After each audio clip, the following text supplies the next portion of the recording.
Ako si Ana. Ang istorya ko ay magsisimula nung umuwi ako last year. Ilang buwan lang akong nagbakasyon. Pinilit kong umuwi kahit kapos.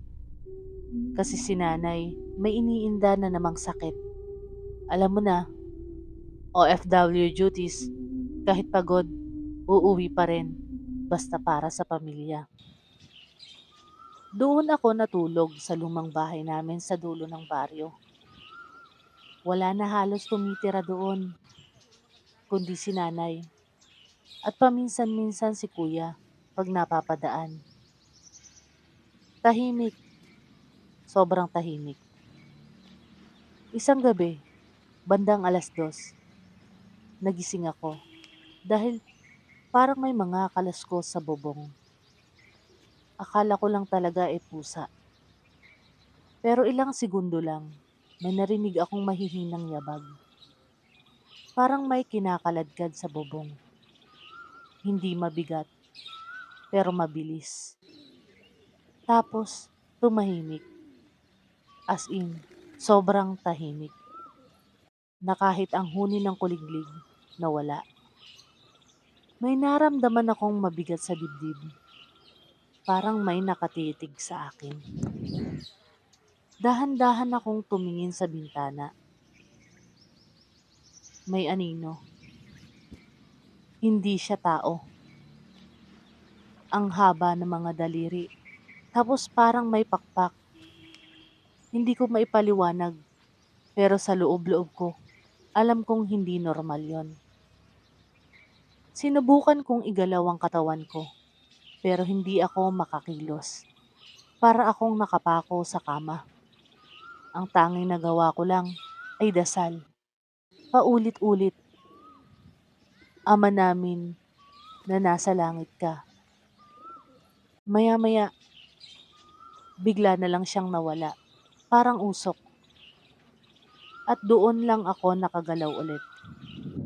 Kinabukasan, tinanong ko si Aling Marta, yung kapitbahay namin na matanda, kung may kakaibang nangyayari sa lugar namin. Tahimik lang siya, pero binulungan niya ako. May nilalang dyan sa lugar niyo, Ana. Noon pa. Kaya halos wala nang gustong tumira dyan. Baka sinundan ka. Baka may dala ka. Magdasal ka palagi. Nang marinig ko iyon, parang nanlamig ang bato ko.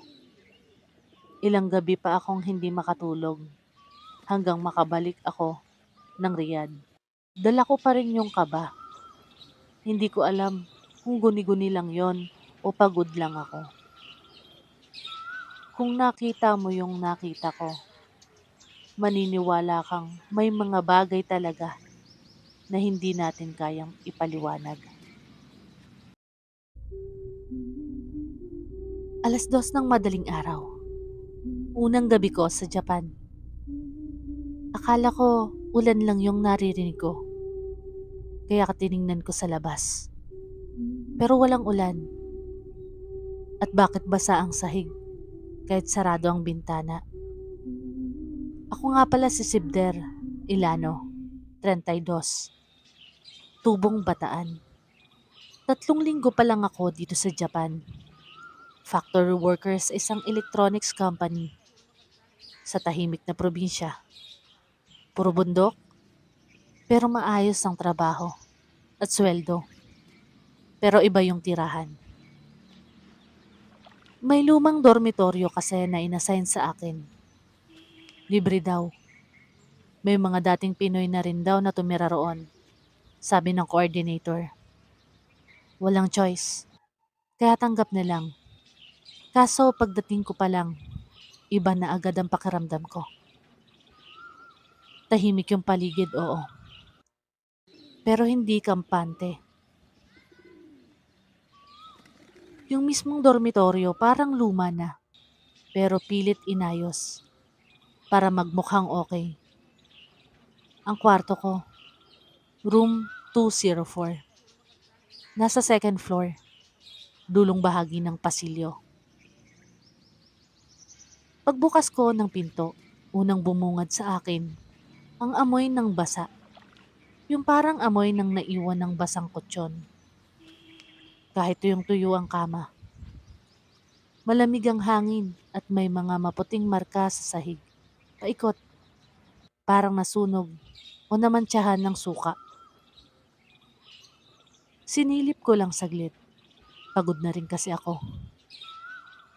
Nakatulog ako bandang 10:00. Pero yun na nga, bandang 2:00 ng madaling araw, bigla akong nagising.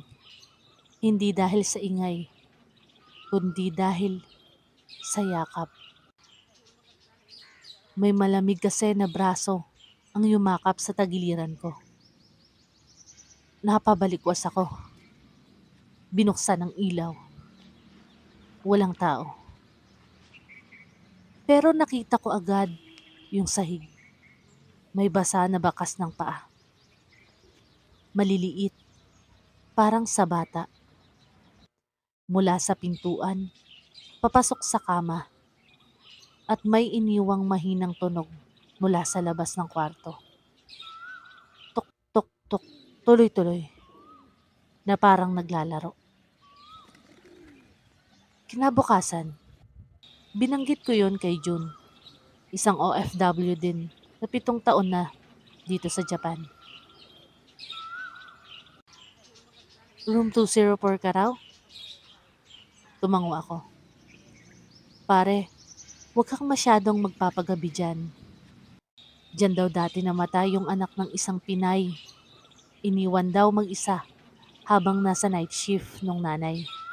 Nahulog sa hagdan at walang nakakita. Umuulan daw buong gabi. At nung nahanap, basang-basa yung bata. Hindi ko alam kung ano ang nakakatakot. Yung kwento ni June o yung susunod na gabi habang naglalakad ako paakyat sa kwarto. Nakita ko na may maliit na kamay na dumikit sa bintana ng kwarto ko. Mula sa labas ng second floor ko. Walang balkonahing pwedeng akyatan. Hindi na ako nagtagal sa 204.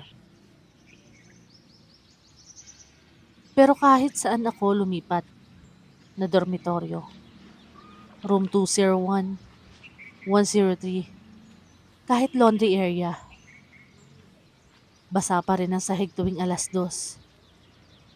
At minsan sa tuwing tumatawag ako sa anak ko sa Pilipinas, may sumasabay na boses ng bata sa likod ng linya. Umiiyak. Hanggang sa ngayon, dala ko ang pangalan niya. Hindi ko alam kung anong gusto niya o sino ang hinahanap niya.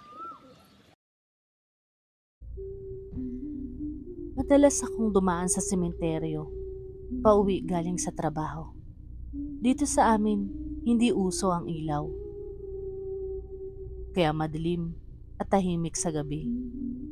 Alam ko na maraming kwento tungkol sa aswang sa baryo namin. Pero iniisip ko na gawa-gawa lang yon para takutin ng mga bata. Isang gabi, habang naglalakad ako sa gilid ng sementeryo, napansin ko na may ilaw na parang nanggagaling sa isang libingan. Lumapit ako dahan-dahan. Sa di kalayuan, may isang anino na parang tao na nakayuko sa lupa. Pero ang kilos niya ay kakaiba. Parang kumakagat sa isang bagay. Hindi ko maalis sa isip ko yung pang-amoy na parang nabubulok na laman. Huli ko na naisip, bakit may tao na kumakain sa sementeryo? Biglang tumigil ang anino at tumingin sa akin. Ang mga mata niya ay malalalim, kulay pula sa dilim. Dahil sa takot ko, dali-dali akong umalis. Pero habang papalayo ako, narinig ko ang kanyang boses. Mababa at malamig. Bakit ka nandito? Simula noon, palagi na akong dinadalaw ng panaginip na iyon.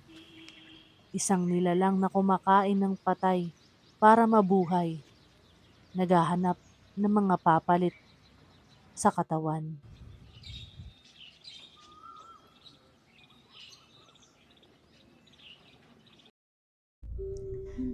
Hay sa lahat ng nanonood, ayoko sanang ikwento to, pero kailangan.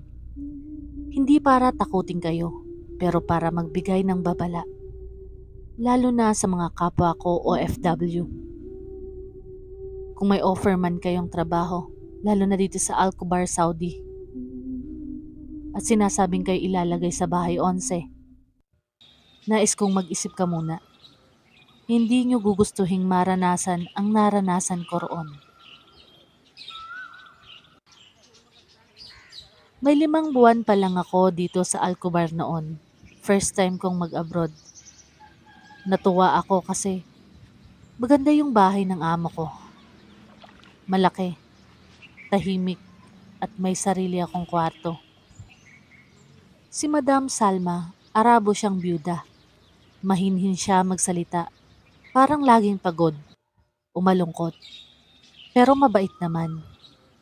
May isang bilin lang siya sa akin na never kong nakalimutan. Marites, kahit anong mangyari, huwag mong lilinisin ang room 11. Huwag mo ring bubuksan, lalo na paggabi. Noong una, natawa pa ako. Akala ko baka may mga alagang hayop o baka sira lang yung kwarto. Pero nang tumagal, napansin ko na may kakaiba talaga. Tuwing 2:00 ng gabi, may maririnig kang parang nagkakalampag galing sa kwarto. Hindi basta ingay lang ha. Yung parang may mga nagbubuhat ng cabinet o gumugulong na kung anong mabibigat. Minsan parang may umuungol. Mahina lang, pero rinig mo ang tahimik na paligid.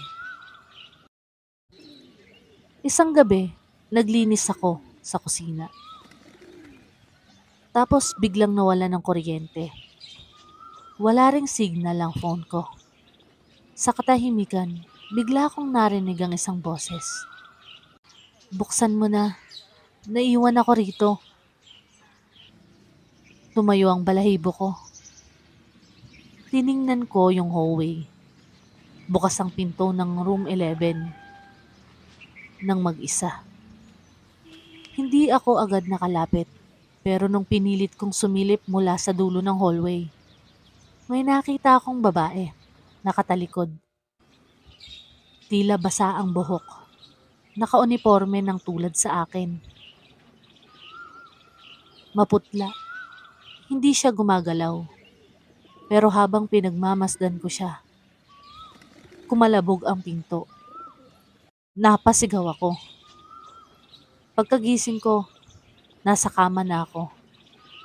May galos ako sa braso. Para akong kinalmot kinabukasan. Dumating si Madam at tinanong ko siya kung sino ang babae sa kwarto. Ang sabi niya, dati raw may isang katulong na nawala. Si Rosalie.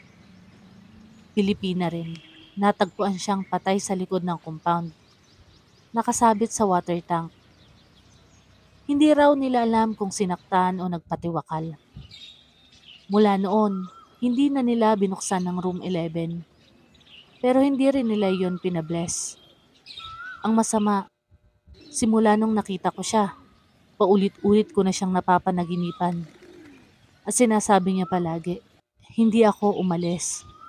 Hindi ako umalis. Hindi ako umalis. Ngayon, nakalib na ako at hinihintay ko na lang ang papers ko pauwi ng Pilipinas. Hindi ko alam kung makakauwi ako ng buo ang isip ko.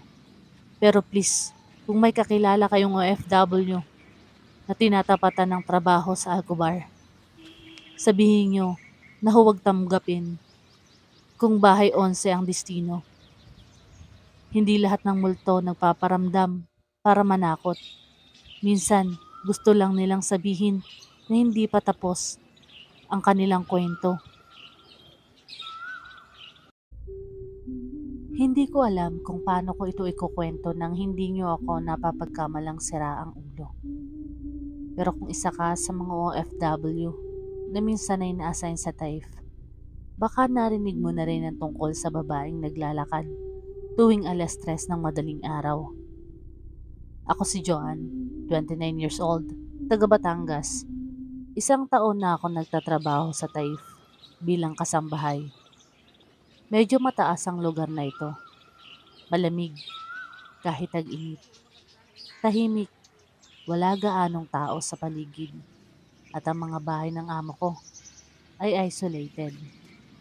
Sa una, normal lang lahat. Ayos naman sila Sir Majid at Ma'am Hana. May isa lang akong kasama sa bahay. Si Ate Nerissa, 42 years old, taga Cebu. Mas matagal na siya rito, mga 6 na taon na. Tahimik siya, pero mabait. Ngunit laging tahimik sa kwarto. Mahilig siya sa kape, pero hindi siya nagkukwento masyado. Ang weird lang. Lagi siyang nagigising ng 3:00 ng madaling araw. Akala ko dati madalas lang siyang naiihi o baka may insomnia. Pero isang gabi, may narinig akong kaluskos sa sala. Akala ko magnanakaw, kaya sumilip ako. Nagtago ako sa gilid ng pinto. Pagtingin ko, si Ate Nerissa. Pero iba siya. Nakasuot lang siya ng puting damit na parang hindi sa kanya. Nakayuko ang ulo, nakapaa, at naglalakad siya paikot-ikot sa sala. Tahimik, ngunit paulit-ulit. Isa, dalawa, tatlo, ikot. Tapos titigil, titingin sa pinto ng kusina. Tapos iikot uli. Noong una, iniisip ko na baka sleepwalker lang siya. Pero nung tinawag ko siya, hindi siya tumugon. Parang wala siyang naririnig. Kinabukasan, tinanong ko siya kung gising ba siya kagabi. Ang sabi lang niya, "Ha? Hindi. Tulog ako buong gabi." At ngumiti. Ngunit yung tipong ngiti na pilit at parang may itinatago. Sumunod na gabi, inulit niya uli. 3:00, eksakto. Narinig ko ulit ang mga yapak. Pag-ikot, paghinto, pagtingin sa kusina. Kinunan ko ng video gamit ang phone ko. Nung pinanood ko kinabukasan, wala siya sa footage. Rinig ang mga yapak, rinig ang boses, napabulong. Pero sa video, wala siya sa sala. Walang tao. Sinubukan kong i-check ang CCTV app sa bahay. Dahil ako ang naka-assign sa monitor. Pero sa tuwing 3 a.m., naglalag at nawawala ang recording. Para bang may sinasadyang burahin. Isang linggo matapos nito, lumala ang sitwasyon. Isang gabi, napansin kong may iniipit siya sa ilalim ng kutsyon niya. Kaya nung wala siya sa bahay, binuksan ko iyon. Nakita ko ang isang lumat gusgusin na passport ng isang Pilipina. Pero ibang pangalan, hindi siya. Pati litrato, ibang tao. Pinag-match ko sa Google Image Search. May lumabas na missing person poster. Pangalan, Gina Flores. Katulong at hindi na nakauwi. Dito ako nagsimulang magtugtong-dugtong. Hindi si Ate Nerissa ang tunay na Nerissa. O kung siya man, hindi na siya buo. Sinubukan ko siyang kausapin isang gabi. Diretsahan. Tinawag ko siyang Gina. Hindi siya tumugon, pero napatingin siya sa akin. Yung tingin na malalim. Yung tingin na parang ibang tao ang nakatingin. "Alas 3 na," sabi niya, bigla. "Oras na para bumalik." Sinundan ko siya ng gabing yun, sa labas, sa likod ng bahay. May butas sa lupa, parang hukay. May damit na nakalabas. Hindi ko na tinuloy. Tumakbo ako pabalik. Kinaumagahan, nagpaalam ako na magpapadala ng pera sa bayan. Pero hindi na ako bumalik. Nag-report ako. Walang malinaw na resulta. Pero ilang buwan lang, umalis din si ate ni Risa. Hindi raw sinabi kung saan pupunta. Sa ngayon, may bago ng kasambahay ngayon doon.